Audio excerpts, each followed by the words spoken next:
Over 2 maanden is het gedaan met het betalen van tol voor de Westerschelde-tunnel. Maar toch blijft het tolplein bestaan. De slagbomen die gaan dus ook gewoon blijven. En dat is voornamelijk om het betalend verkeer ook echt tegen te kunnen houden. Maar ook om de snelheid laag te houden, omdat het anders te gevaarlijk wordt. Wat er wel verandert, dat hoor je zo. En verder. Spoorproef in Zeeland gaat gewoon door. Een nieuwe uitvinding tegen de wolf.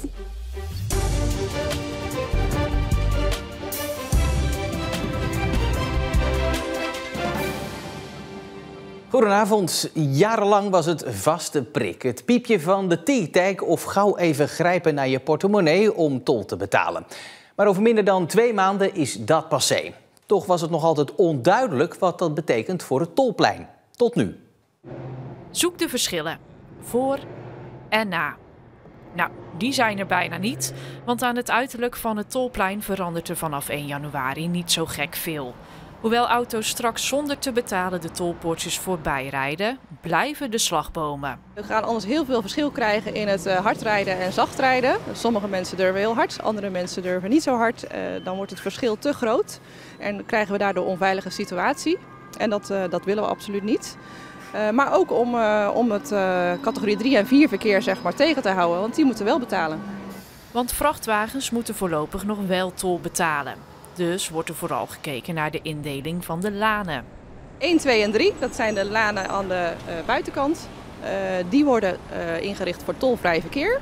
Daar kun je dus met personenauto en aanhangers doorheen rijden. De lanen 4, 6 en 7 worden ingericht voor categorie 3 en 4. En dat blijft eigenlijk gelijk zoals het nu ook is. Aan de techniek moest er wel wat gebeuren, want de slagbomen gaan niet meer open als reactie op een T-tag of een pinpas.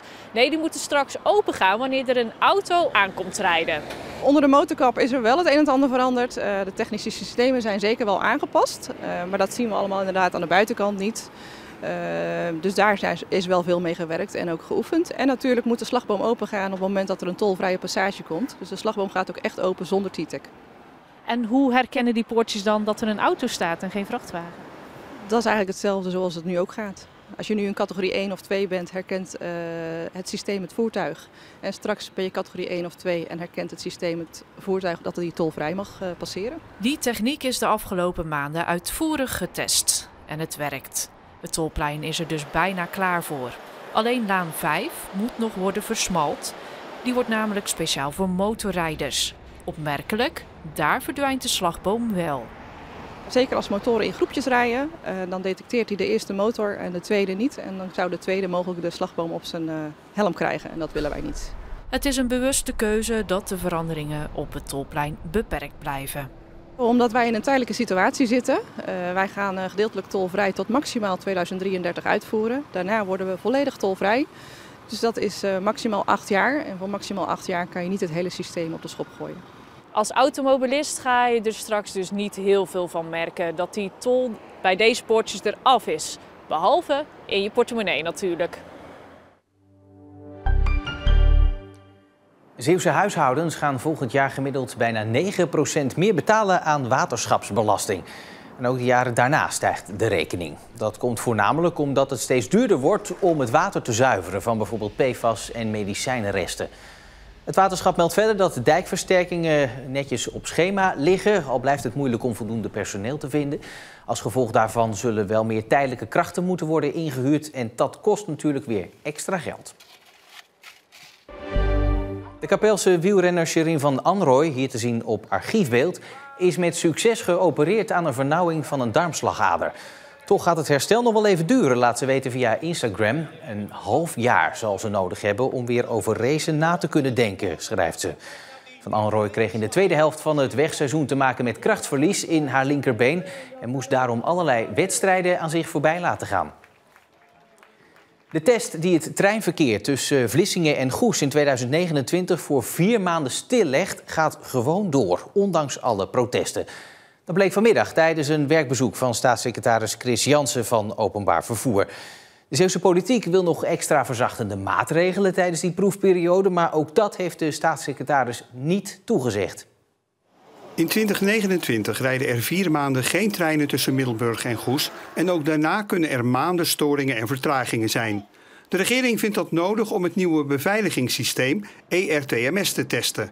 En Den Haag blijft bij dat standpunt, ondanks felle protesten uit de Zeeuwse samenleving. Het is heel goed voor Nederland als wij een tweede proefbaanvak hebben voor ERTMS. En Zeeland is de meest geschikte locatie daarvoor. En u heroverweegt het niet om het ergens anders te gaan doen dan in Zeeland? Nee, ondanks het gesprek dat we net hebben gehad en waar die vraag is gesteld, besluit staat vast, we gaan het in Zeeland doen. De staatssecretaris van Openbaar Vervoer sprak vandaag met de Zeeuwse gedeputeerde van Openbaar Vervoer over de test op het spoor. Een gesprek met weinig tot geen tegemoetkomingen voor Zeeland. De staatssecretaris blijft dus keihard bij zijn eigen standpunt. De proef in Zeeland moet gewoon doorgaan. Zeeland moet slikken en dat is teleurstellend. Ik begrijp zeker dat sentiment. Ik kom zelf ook uit een provincie Flevoland, waar ook soortgelijke dingen wel eens in het verleden hebben gespeeld. Dus ja, ik begrijp dat. Maar toch gaat het door, ondanks ook de protesten van het Zeeuwse provinciebestuur.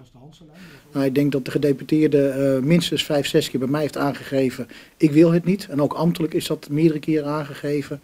Alleen ja, uiteindelijk moeten wij kijken naar het grote geheel en is de keuze op Zeeland gevallen. Om de pijn te verzachten heeft Zeeland vervangend vervoer gevraagd. Ook zijn er 2 nieuwe spoorwegviaducten gepland. We hebben sterk aangedrongen op goede maatregelen als hij bij het besluit blijft.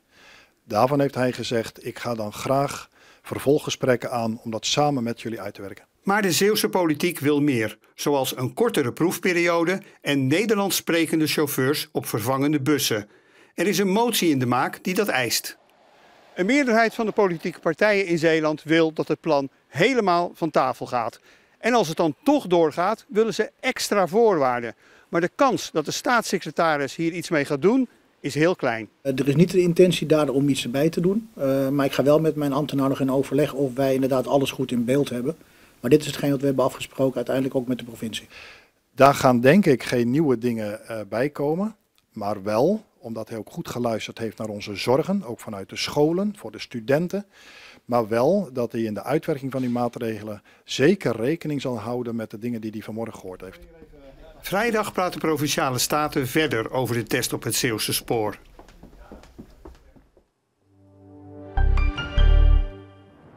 Chemiebedrijf Dow wil meebetalen aan een onderzoek naar de bouw van kleine kerncentrales. Of daarvoor de fabriek in Terneuzen in beeld is of juist de vestigingen in Dordrecht of Delfzijl, dat is niet bekend. Een zogenoemde SMR-kerncentrale wordt gezien als efficiënter, veiliger en goedkoper dan de traditionele grote kerncentrales. Dow wil graag meebetalen aan zo'n onderzoek, maar dan wel samen met de overheid. Er zijn vandaag in Zouterlande 2 nieuwe oorlogsmonumenten toegevoegd tijdens de herdenking van 80 jaar vrijheid. Op de stenen staan 36 namen van oorlogsslachtoffers. Ik vind het bijzonder mooi en het is echt zoals het comité ook met elkaar afgesproken hebben. Het hoort hier. Ik heb dit allemaal meegemaakt. Ook ik ben hier weggedreven van Zouterlande. We zijn er wel een beetje trots op eigenlijk. Het is goed zichtbaar vanaf waar we nu staan. Het is ook weer bestendig, dus het kan wel een stootje hebben ook. We hopen dat het hier echt nog jaren zal staan. Een klikkend geluid en een speciale geur. Daarmee houdt de Friese schapenboer Henry Hoiting de wolf weg bij zijn kudde. Volgens hem zou dit wel eens dé oplossing kunnen zijn om de wolven te verjagen. Dus misschien ook wel iets voor ons hier in Zeeland. Het werkt namelijk als volgt. Dit plukje schapenwol is ingesmeerd met een unieke geur en vastgemaakt aan een elektrisch hek. Wil hij daar nu aan ruiken, dan wordt hij geconfronteerd met de stroomdraad. En dan denkt hij, ja, dit is toch niet zo'n hele plezierige geur. Een noodoplossing, want Henry raakte al meer dan 150 schapen kwijt aan de wolf. En noemt deze uitvinding ook het ei van Columbus. Want we hebben al ruim een jaar lang geen enkele aanval meer gehad. Het blijkt bijzonder effectief. Misschien ook wel iets voor in Zeeland, want hoewel hij zich nog niet zo vaak laat zien, houdt de wolf de gemoederen wel bezig. Zo ook bij Saskia uit Westdorpen. Gezien het feit dat een wolf grote afstanden kan overbruggen, vroeg of laat kan die ook hier terechtkomen. Ook zij wil haar schapen koste wat kost in leven houden en stuitte op het Friese experiment waar ze wel iets in ziet. Maar het is wel het probleem verleggen, ja. Want, heel simpel, Als de wolf niet bij de ene kudde schapen terecht kan, loopt hij wel naar het vee van de buren. Dus met andere woorden... Chapeau. Tot zolang het werkt, zeg ik dan altijd maar. De laatste keer dat er mogelijk een wolf in Zeeland werd gesignaleerd was in september. Dus voorlopig houdt hij zich weer gedijst.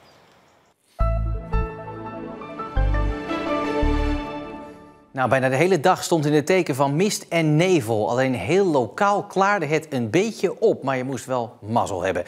En we zijn er nog niet vanaf, want vanavond, vannacht en ook morgenochtend komt er op de meeste plaatsen nog weer dichte mist voor. Er kan ook wat motregen vallen. Morgenmiddag is er kans op een enkele opklaring hier en daar. Dan naar onze site. Daar kun je lezen over een Zeeuwse foto die binnenkort te zien is in de National Portrait Gallery in Londen. Het gaat om deze foto van de 91-jarige Roosje uit Middelburg, gekozen uit vele duizenden inzendingen. Roosje is, zoals je ziet, een opvallende verschijning. En dat vond fotograaf Harmen Mijnsma ook. Het hele verhaal van beide lees je online in onze app en ook op omroepzeeland.nl. Tot zover Zeeland Nu voor vandaag. Ik wens u nog een heel mooie maandagavond en pas een beetje op met die mist.